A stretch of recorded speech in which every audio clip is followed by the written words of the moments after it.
I'm Princess India, and these are whatever animal ears these are. And I'm here with your September mid-month special announcement. You are not grieving the loss of them. You are grieving the loss of who you wish they were. This has been a public service announcement. And the intro's coming right now. Why love superficially when we can go from hello to epitome, manifesting destinies?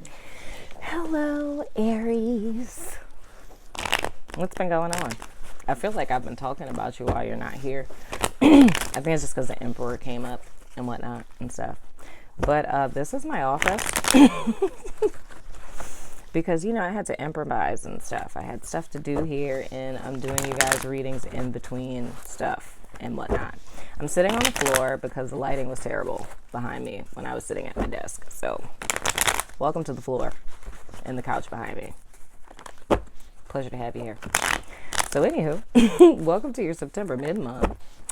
So we're going to pull some cards for you guys and see what's going on. This is a general reading, so it can be anything. Whatever is most important to you guys this month, you know what I'm saying, going into next month.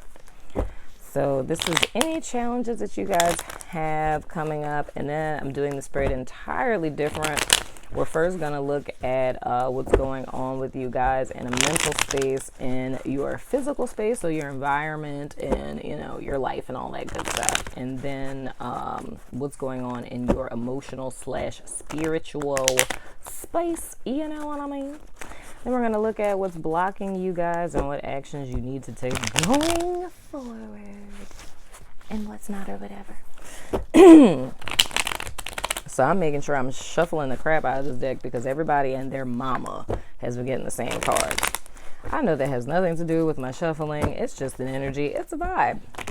It's a lot of, the theme so far is the application of spiritual lessons that you guys have learned for the last couple of months. So it's whatever you guys' grievance has been, it's more or less you guys receiving the opportunity now to practically apply a lot of those lessons. You know what I'm saying? Aren't you excited? We love learning and applying lessons, do we not? Aries. Wonderful Aries. I love Aries. My dad and my son are both Aries. Y'all are some interesting, hard-headed little son of a guns. But I love you nonetheless.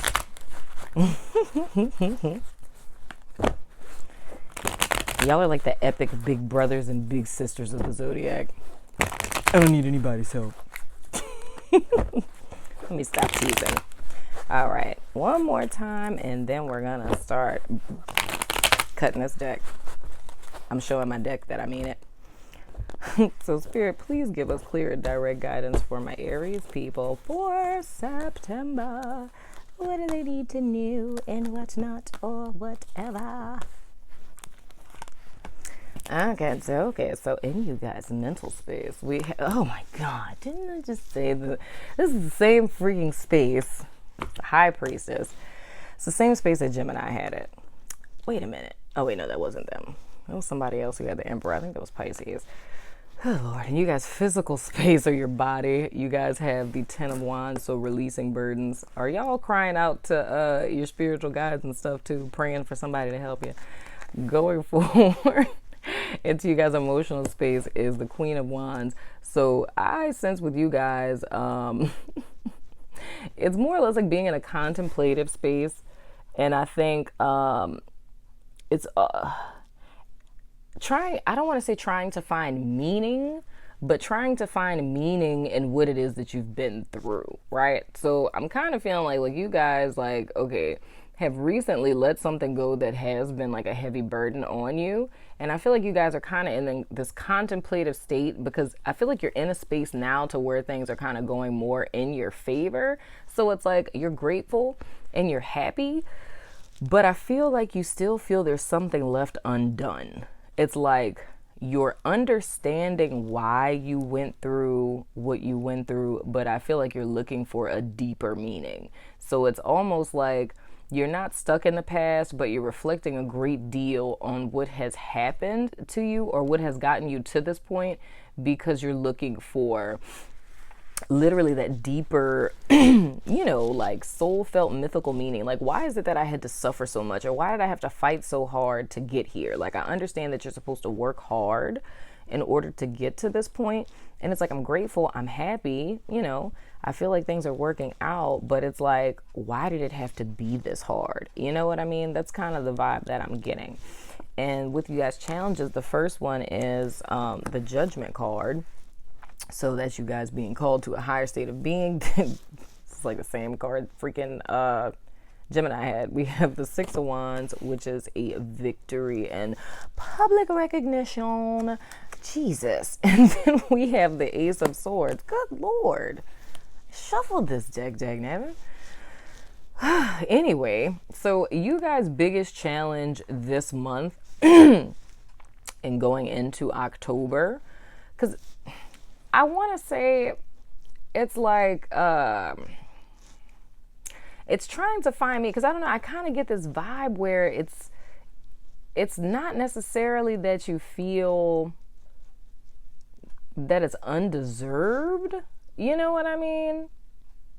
You may feel that it's kind of premature. Let me pull over these other cards, because I don't want to speak too soon. And your actions going forward, we have the Queen of Pentacles. We have the Empress. This is going exactly where I thought. And then the Two of Pentacles. Oh my goodness. Okay. So I'm feeling for you guys, right? Is this called survivor's guilt? It's like survivor's guilt, but it's not, because I'm not really so much seeing that. If it is survivor's guilt, it's probably more in a sociological sense, I would suppose. But I hear things in this office. It's creeping me out. Anyway. But it's survivor's guilt. But it, like, the standard definition of survivor's guilt is like, say hypothetically you were involved in I'm trying to say something that's not going to trigger people. Like, I don't know, like a bank robbery, right? And everyone got killed in the bank robbery except for you. So survivor's guilt is like, why me? You know what I mean? Like, why didn't they kill me? Because, like, this person had kids and this person had this going on. And it's like, I don't feel like those people deserve to lose their lives. So it's like, why is it that I survived? So if you extract all of that from it and just keep it for like the soul essence that I'm sensing, and would be under the label of survivor's guilt, but it's like, that you struggled and you worked hard to get where you are, but it may be imposter syndrome. That would be more accurate. So it's almost like you did the hard work to get here. So it's like spirit led you here. You know what I'm saying? Like, you followed like the divine will for your life, right? And you're here now. So you did the work. You know what I'm saying? You met spirit halfway by putting in the actual action. You know what I mean? Spirit laid this path out for you. So it's like, now you're in the place that you're supposed to be. And it's like, even more great things are happening. So it's like, you may have gotten a job and like you suddenly got promoted all of a sudden. And like, people are saying how freaking awesome and great you are. But it's almost like this is really difficult for you to handle because it feels undeserved. You know what I mean? And that's in essence what imposter syndrome is. And I think I've talked about that before. Like, Maya Angelou and Albert Einstein both suffered greatly with imposter syndrome. So every time Maya Angelou, who's like the greatest freaking poet in the world, every time she put out a book, she would be very paranoid because she felt like, this is the time they're going to find me out. They're going to find out that, I've been leading them on this entire time and she's not talented. And they're going to be like, why did we ever believe her? You know what I mean? And Einstein felt the same way. Like, he felt like he should not have gotten all of the recognition that he got for the theory of relativity. And it's like, dude, what? Are you serious? You know? But anywho, so it's like for you guys, I feel like the path that you're on is a divinely led one, but the biggest challenge you guys are facing is yourself. So going into October, I feel like what you guys are gonna have to, like the battle you guys are gonna have to face is the man in the mirror, hashtag Michael Jackson. You know what I'm saying? And seeing that you actually are deserving of all of this, because it's like you listen to your intuition, you listen to spirit's guidance, you stepped on to this path to where it is that you are now. But it's the need of embracing the truth about that, and to come into alignment with the fact that you actually do deserve everything that you have. So, but I mean, imposter syndrome is something that a lot of successful people deal with, because, and that's where it kind of, well, I was thinking of survivor's guilt, because it's that feeling of like, why me and not, you know, them? It's like, who am I in the bigger scheme of things? It's like, I'm not as smart as them, or as well spoken as them, or, you know, as educated as them. So it's just our tendency when we compare ourselves to other people, it's like feeling like we don't necessarily measure up to our perception of other people's greatness. But I mean, that's the beautiful thing about perception, you know, because our perception in essence is our reality. So how it is that we see ourselves and how it is that we see other people isn't necessarily measured truthfully. You know what I mean? Because we always end up overestimating, if we're not narcissistic, we always overestimate like others, and feeling like, you know, they possess some sense of intelligence or some type of whimsical, mystical quality that we're not in tune with. But and it's a lot of times because things, and I'm not going to say come too easy, but it's that misperception of how, like, so say, this is a better way of me to illustrate it. It's like if you have like a photographic memory, right? So because you have a photographic memory and you can look at a book, you know, like read from Criminal Minds and like flip through stuff and like, bam, you know it. So you're reading like 100 books a day, right? And feeling like you're less than a person who, you know, painstakingly reads, because it feels like, you know, if I didn't have this photographic memory, you know, so I'm not really smart because I have a photographic memory. It's not like I'm retaining stuff like everyone else does. So it's like feeling undeserving, but it's more or less coming to a place of understanding that you are deserving because you're a unique individual, and regardless of, you know, what hand you may have over other people, or you advancing quicker than someone else, it's knowing that this is your divine life path. You know what I mean? So it's like everything is unfolding the way that it needs to for your purpose, for what it is that you're here to do. And all of us are here to do different things. So it's more or less like taking that burden off of yourself, like this responsibility. You know what I mean? And the way that you remove that responsibility is knowing that everyone here is on their own soul journey. So I even say that with pitying other people. It's like, I feel like pity is so insulting, because we can look at a homeless person and be like, oh my gosh, but it's like, the truth is, it's like, you don't know what that person's soul path is. You know what I mean? And that's something where that engagement and that community aspect comes in, of getting to know a person's story and why they are there. Because I have met homeless people who have been like, oh no, I chose this. Like, I'm not trying to serve the man. You know what I'm saying? So to each his own. You never know. You know what I mean?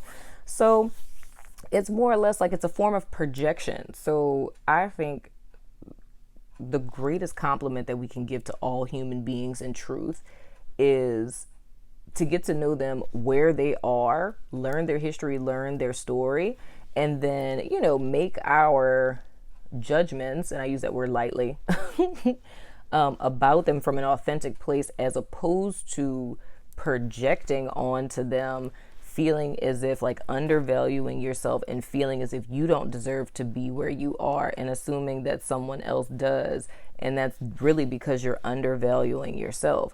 So with this Empress, right? This is you seeing yourself as this, and knowing that you've put in the hard work, the effort to be deserving of this place and thus deserve this recognition that you're getting, right? So it's embracing that, you know what I mean? And then with our Two of Pentacles, I think it's coming to this place of balance, like kind of all of those different scenarios that I kind of wove up in here. It's like you staying in a place of balance with that, of knowing that, you know, it's okay for me to feel good about myself. It's okay for me to have worth and value about myself, but not overvaluing myself and not undervaluing myself. You know what I mean? So it's possible to be in between of seeing yourself as an empress, but not seeing everyone else as peasants. You know what I mean? It's like, because we're all the empress, and I'm not implying that you look at people that way. I'm just saying. It's like keeping a balance and walking that middle road of knowing that to have a high confidence level about yourself and to believe in yourself does not mean that you need to undervalue other people. And I think that's where we kind of, a lot of times, and I think all people in general, we sometimes get the humility thing wrong because we're afraid to accept compliments. Like if someone's like, oh my gosh, your outfit looks really nice. It's like, oh no, like this old thing. You know what I mean? Like, I look all right. It's like, nah, man. It's like, embrace the compliment. It's okay to be like, you know what? Thank you. You know? Yeah, it's a nice outfit. You know? It's like, it's okay to feel that. That's not pompous. You know what I mean? It's not devaluing other people. It's like, and I said that to someone earlier. It's like when it comes to us taking like a stand for things, I was like, in order for you to be right, I don't have to be wrong in order for you to be right. We can both be right. We can both stand in our personal truths, because if your truth is your truth, that doesn't devalue mine, and vice versa. You know what I mean? So I don't have to be wrong in order for you to be right. I don't have to make you wrong in order for me to be right. We can agree to disagree and walk away with both our little ace of swords. You know what I'm saying? And we both have our own truth. There's enough space in the world, you know? But it's this plague of black and white thinking that puts us into a space a lot of times where we feel like it has to be one or the other. And it doesn't have to be. I told you I'd be hearing noises. But it's like, you can be the empress, I can be the empress, you know, the guy down the street could be the empress, everybody could be the empress, and we could all be the empresses / emperor of our own empires and not step on each other's toes. You know what I mean? So for you to value yourself highly does not necessarily mean egotism. It doesn't mean that you're better than other people. And it's finding that balance between the two, of standing in your truth and seeing yourself as you are, so that you feel less guilty for the blessings that you're receiving. Because as far as I see, Aries, you deserve them. So anywho, this is my new oracle deck that I love so much. It's called, what is it called? Be the Light. Oh, shucks. Okay, well, card fell out. Is it Be the Light? Something like that. It's one of those. Something about light. But I love it because it's the freak bomb. But anywho, and then I'm going to pick one card from the Chakra Oracle deck. And then we're going to have story time. Yay! So Spirit, please give me one card for Aries on the journey of the end of September going into October. You know? I don't know what that face was I made just now. One card, Spirit. Please give me one card for Aries. If you could, that would be wonderful. Don't make me shuffle forever. Just one card, Spirit. I like them when they pop out when I do oracles. Give me one card, Spirit. Oh, that's what I'm talking about. Oh, y'all got two. So everybody's getting like two of something.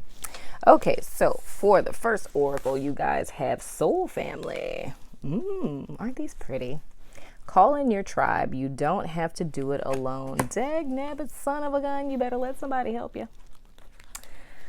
And then,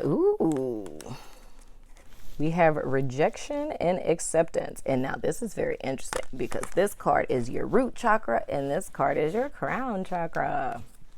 So we balancing this out, boo. Story time. Let's start with the root chakra first. Acceptance. Oh, wait. Let me be illustrative and hold up the card as I read. Acceptance. Innocence and an inability to see one's gifts are indicated as well as the protection of spirit guides. Didn't I say that in the beginning? Good luck in an increase in self-esteem and confidence.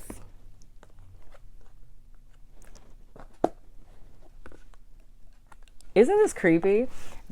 I miss using this deck because I think it's so funny that whenever I pick these at the end of readings, they always somehow coincide with everything that I said in a very creepy kind of way. Dag nabbit, son of a gun. Rejection. This is fun. Okay, rejection. You no longer need to prove yourself. This is about understanding who you are and what you have created.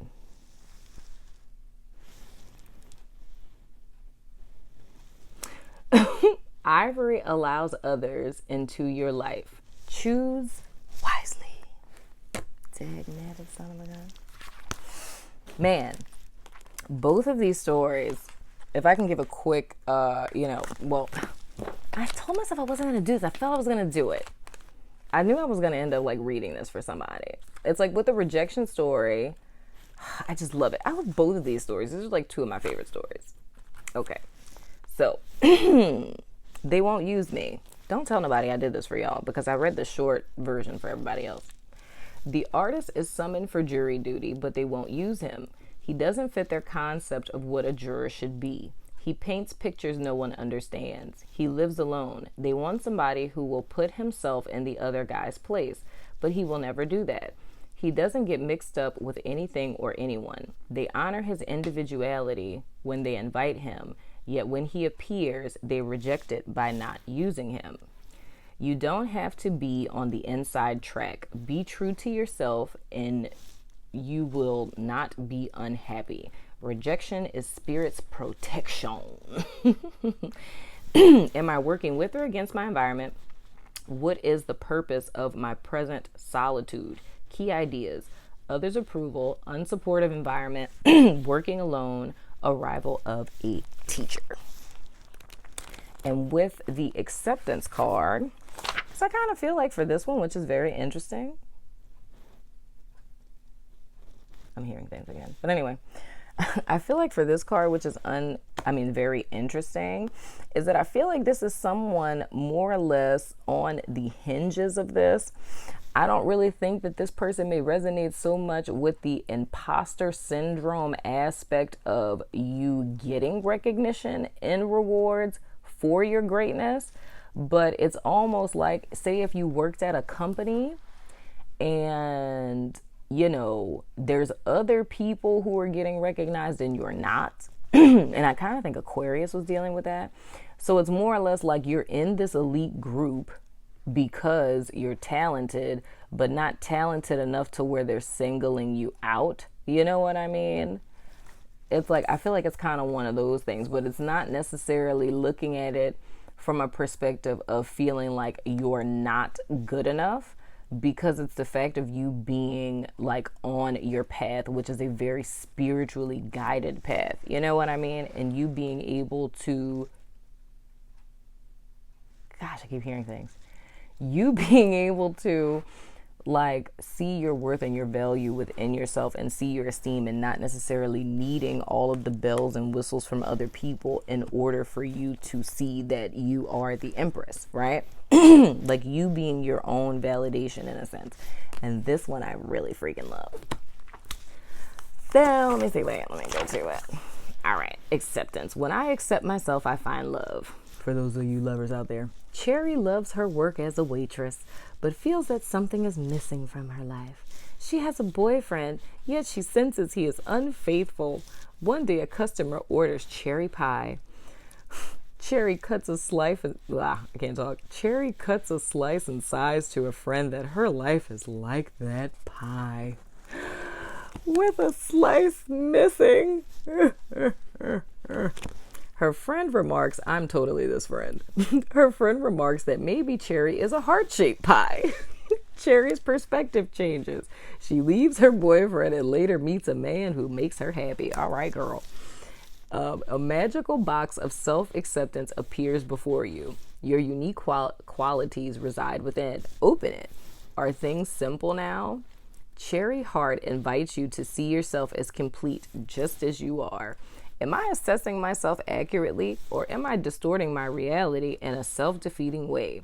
Can I simply accept myself? I am that friend that says, maybe you a heart-shaped pie. Maybe you never was meant to be a circle, God dog it.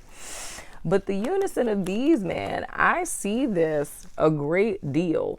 And then it's the fact that it's exception and rejection, which is like that black and white, so the polar opposites.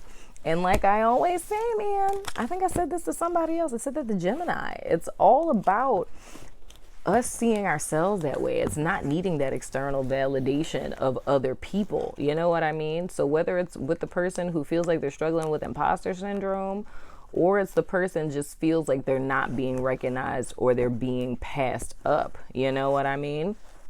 It's the fact that the more that you show up in the world as you are, as your authentic self, and you're projecting into the universe like your authentic version of yourself, you will draw that into you in a soul family sense. You know what I mean? Or in a sense of your surroundings. And if you do find yourself presently in a situation to where you feel like people are not honoring you or your greatness, do not allow other people's opinions or their weighing and value of you to determine how you see yourself, because you are the only person who can determine your worth, not another person. You never want to put that power into another person's hands, because they are not you, and they will never know all of the facets and the extremes of you. Dang, son of a gun, Aries. I feel like I gave y'all like an extra long reading. And I don't even think I have, oh yeah, I do have Aries in my chart and my North Node. I don't really know where this applies to that. I have to think about it. But anyway, this has been your September mid-month reading. These are a lot longer than I thought. I probably shouldn't do these for my office anymore, because this makes me want to talk a lot when I'm here.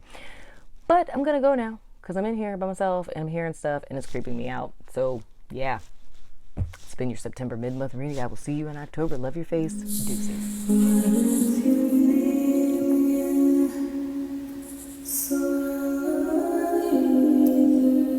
Why live superficially